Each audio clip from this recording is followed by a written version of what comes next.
Hi friends, ఈరోజు కార్తీక దీపం serial episode ఏంటో చూసేద్దామా. ఈరోజు శౌర్య కార్తీక్ దీపతో కోపంగా వాదిస్తూ ఉంటుంది. నేను స్కూల్కి పోను అంటుంది. కార్తీక్ ఎందుకు అని అడిగితే, స్కూల్లో మా ఫ్రెండ్స్ అంతా హోంవర్క్ చేస్తారు, బాగా చదువుతారు, మరి నేను ఏమీ చేయలేదు అంటుంది. దానికి కార్తీక్ నువ్వు కూడా బాగా చదువు అంటాడు. అప్పుడు శౌర్య వాళ్ళ పేరెంట్స్ హోంవర్క్ చేయిస్తారు, బాగా చదివిస్తారు, మీరు నాకు ఎప్పుడైనా చేయించారా? ఎప్పుడు చూడు బిజీ బిజీ అంటారు. స్కూల్లో అంతా నన్ను చూసి నవ్వుతున్నారు, మా మిస్ కూడా తిట్టింది, నాకు అవమానంగా ఉంటుంది అని అంటుంది. అప్పుడు కార్తీక్ నీకు అవమానం అంటే కూడా తెలుసా అంటాడు. దానికి శౌర్య నాకు తెలుసు అంటుంది. ఇంతలో జోష్న కార్తీక్కి ఫోన్ చేసి చెక్ పంపిస్తున్నావా, క్యాష్ పంపిస్తున్నావా? నిన్న మా ఇంట్లో జరిగిన అవమానానికి మీరు ఎలాగో పనికి రాలేరు కదా, సో రాకపోతే 10 కోట్లు కట్టాలి మన అగ్రిమెంట్ ప్రకారం. అది చెక్ రూపంలో ఇస్తున్నారా లేక క్యాష్ రూపంలో ఇస్తున్నారా అని అడుగుతుంది. అప్పుడు కార్తీక్ మేం రావటం లేదు అని చెప్పలేదే అంటాడు. దీప మనసులో నేను మళ్ళీ ఆ ఇంటికి రాలేను బావా అని చెప్దాం అనుకునే లోపే జోష్న తెలివిగా ముందే ఫోన్ చేసి అడుగుతుంది అనుకుంటుంది. అప్పుడు జోష్న మీకున్న ఆత్మాభిమానాలు గౌరవాలకు పాపం మా ఇంట్లో జరిగిన అవమానానికి మళ్ళీ మీరు వస్తారా బావా అంటుంది. అప్పుడు కార్తీక్ రౌడీ నువ్వు స్కూల్కి ఎందుకు పోనంటున్నావు అని శౌర్యని అడుగుతాడు. అప్పుడు శౌర్య స్కూల్లో నా ఫ్రెండ్స్ నన్ను ఇన్సల్ట్ చేశారు, అందుకే పోన్ అంటుంది. జోష్న మనసులో నేను అడుగుతుంటే శౌర్యాన్ని అడుగుతున్నాడేంటి అని అనుకుంటుంది. నేను చెప్పేది జాగ్రత్తగా విను. మనం పడిపోతే కొంతమంది నవ్వుతారు, మనల్ని ఏడిపించి కొంతమంది నవ్వుతారు, మనం నవ్వితే ఆ కొంతమందికి నచ్చదు, కడుపు మంటతో రగిలిపోతారు. అందుకే ఓ పెద్ద ఆయన చెప్పారు, ఒక దేవుడే అందరికి నచ్చినప్పుడు నువ్వు అందరికీ నచ్చాలి అనుకోవడం మూర్ఖత్వం. మూర్ఖుల గురించి ఆలోచించకుండా ముందుకు పోవటమే జీవితం.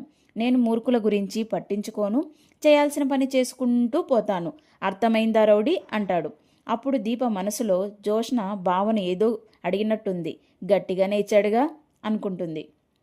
అప్పుడు శౌర్య మూర్ఖులంటే ఎవరు నానా అంటుంది. వాళ్ళ పని వాళ్ళు చేసుకోకుండా ఎదుటి వాళ్ళ పనిని చెడగొట్టాలని చూస్తారే వాళ్ళే మూర్ఖులు అని ఫోన్లో జోష్నకి వినపడేటట్టు చెప్తాడు. వెంటనే ఫోన్లో మేము వస్తున్నాం మేడం, వచ్చిన తర్వాత మాట్లాడుకుందామని ఫోన్ పెట్టేస్తాడు. అప్పుడు జోష్న కూతుర్ని అడ్డు పెట్టుకొని నాకు బాగానే గట్టిగా క్లాస్ పీకాడు అనుకుంటుంది. దీప మనసులో మేము వస్తున్నామని బావ జోష్నకి చెప్పేసిన తర్వాత నేను రాను అని చెప్పలేను కదా. కార్తీక్ ఇప్పుడు చెప్పు శౌర్య, స్కూల్కి పోతావా లేదా అంటాడు. వెళ్తాను నాన్న అంటుంది. వెరీ గుడ్ అంటాడు. శౌర్య నాన్న నాకు ఇంకొక డౌట్ ఉంది, తప్పు చేస్తే ఒప్పుకోవాలా నాన్న అంటుంది. ఒప్పుకోవాలి అని కార్తీక్ అంటాడు. అయితే అమ్మ ఒప్పుకోవాలి కదా నాన్న అంటుంది. దీప కార్తీక్ షాక్ అవుతూ చూస్తారు. అమ్మ ఒప్పుకోవడం ఏంటి, తప్పు చేస్తేనే ఒప్పుకోవాలి, తప్పు చేయకుండా కాదు, మన నిజాయితే మనల్ని కాపాడుతుంది అంటాడు. శౌర్య స్కూల్కి వెళ్ళిపోతుంది. దీప టిఫిన్ తిను వెళ్దామంటాడు. ఆకలిగా లేదు, నేను మళ్ళీ తింటాను బావా అంటుంది. నైట్ కూడా తినలేదు, తిను అంటాడు. ఆ ఇంట్లో తింటానులే, టైం లేదు కదా, వెళ్దాం పదా అంటుంది. శివనారాయణ బయట వెయిట్ చేస్తూ ఉంటాడు. ఇంతలో కార్తీక్ దీప వస్తారు. నమస్తే సార్ అని పలకరిస్తారు. పారు కూడా వెనక చూస్తూ ఉంటుంది.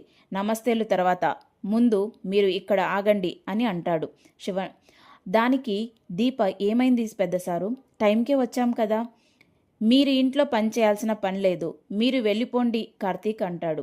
నిన్న జరిగిన దానికి మీరు రారు అనుకున్నాం. అప్పుడు పారు వీళ్ళకి గుండె ధైర్యం ఎక్కువలేండి, పైగా అవమానాలు లెక్క చేయని ఆదర్శ పనివాళ్ళు అంటుంది. అప్పుడు శివనారాయణ పారిజాతం నువ్వాగు, నేను మాట్లాడుతున్నా కదా అని మీరు బయలుదేరండి అంటాడు.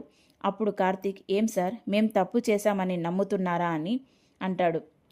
దీప మా వల్ల ఎలాంటి సమస్య రాదు అంటుంది. సమస్య నువ్వమ్మా, ఇప్పుడు పని చేసేటప్పుడు ఒకరికొకరు ఎదురుపడాలి, ఎదురుపడినప్పుడు కొందరికి నచ్చదు, సో ఆ అగ్రిమెంట్ గురించి నేను జోష్నతో మాట్లాడతాను, మీరు బయలుదేరండి అంటాడు. కార్తీక్ మేము ఎక్కడికి వెళ్ళం సార్ అంటాడు. అప్పుడు శివనారాయణ అయితే నీ భార్యను ఇంటి దగ్గర దింపేసి నువ్వు రా అంటాడు. మేము ఎవరిని ఇబ్బంది పెట్టము, మా పని మేము చేసుకుంటామంటారు.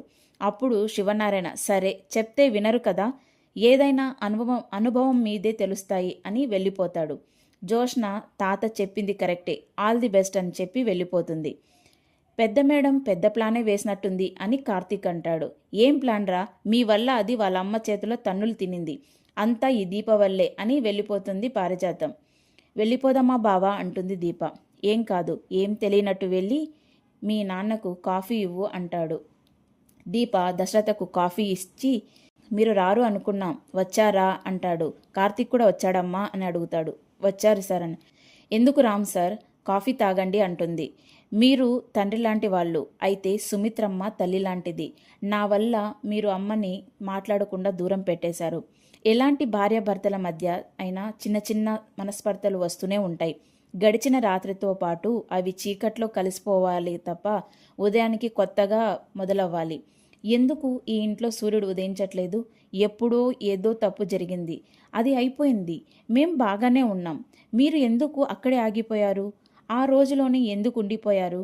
ఒక మనిషిని ప్రపంచం మొత్తం వెలివేసినా భర్త అనేవాడు పక్కన ఉంటే చాలు, ప్రపంచమంతా తనతో ఉన్నట్టే.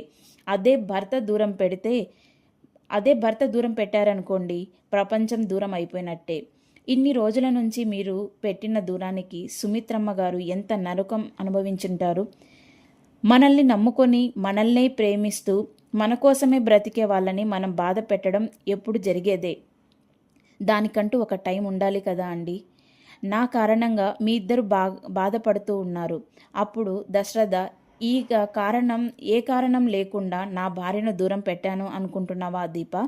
ఇది కనిపించని నిజం ఉంది, చెప్తాను విను. భార్య భర్త అంటే రెండు కాదమ్మా, ఇద్దరు ఒకటే. పెళ్ళి అయిన ఇన్ని ఏళ్లలో సుమిత్రను తప్పు పట్టింది లేదు, దూరం పెట్టింది లేదు. ఎందుకంటే తనంటే ఏంటో నాకు తెలుసు. అలాంటి మనిషి తప్పు చేసింది అంటే నా కోపం నా భార్య మీద కాదు, తను చేసిన తప్పు మీద. భార్య తప్పు చేస్తే భర్త సరిదిద్దడం అవసరం. తన మనసు బంగారం అమ్మ, ఇప్పుడు మకిలీ పట్టింది. దాన్ని వదిలించి ఒక అందమైన ఆభరణంగా మార్చాలి అంటే తట్టుకోలేనంత వేడిని భరించాలి. నువ్వు వేడిని చూస్తున్నావు, నేను రేపు భగభగ మెరిసిపోయే వస్తువుని చూస్తున్నాను. అలా తనని మారుస్తున్నాను. దయచేసి ఈ విషయంలో ఎలాంటి సలహాలు ఇవ్వకమ్మా, నీ వయసు అనుభవం సరిపోదు. ఇదంతా సుమిత్ర వింటూ ఉంటుంది. ఇంతలో జోష్న కూడా వస్తుంది. సుమిత్ర జోష్నను చూసి వెళ్ళిపోతుంది. మమ్మీ, అంత చూసి కూడా ఏం మాట్లాడకుండా వెళ్ళిపోతున్నావేంటి? వెళ్ళి అడుగు అంటుంది. ఏం అడగాలి అంటే, వెళ్ళి ఆ దీపను ఎందుకు వచ్చిందో అడుగు. మెడ పట్టుకొని బయటకు గెంటాలి. డాడీకి నీకు గొడవలు పెడుతుంది. నిన్న గొడవకి కారణం దీప, దాన్ని పంపించేయి అంటుంది. అప్పుడు సుమిత్ర, ఇప్పటిదాకా నువ్వు చెప్పింది విన్నా, ఇప్పుడు నేను చెప్పేది విను. దీప మాట్లాడిన దాంట్లో తప్పు ఏంటి అంటుంది. ఇంతలో ఈరోజుతో ఎపిసోడ్ క్లోజ్ అయిపోతుందన్నమాట. ఈరోజు ఎపిసోడ్లో డైలాగ్స్ అయితే చాలా బాగున్నాయండి, చాలా మోటివేషనల్గా ఉన్నాయి. ఈరోజు ఎపిసోడ్ చాలా బాగా నచ్చింది నాకైతే. మీకు నచ్చిందా ఫ్రెండ్స్? నచ్చితే ఒక లైక్, కామెంట్, షేర్ చేయండి. అలాగే please subscribe my channel. Thank you friends.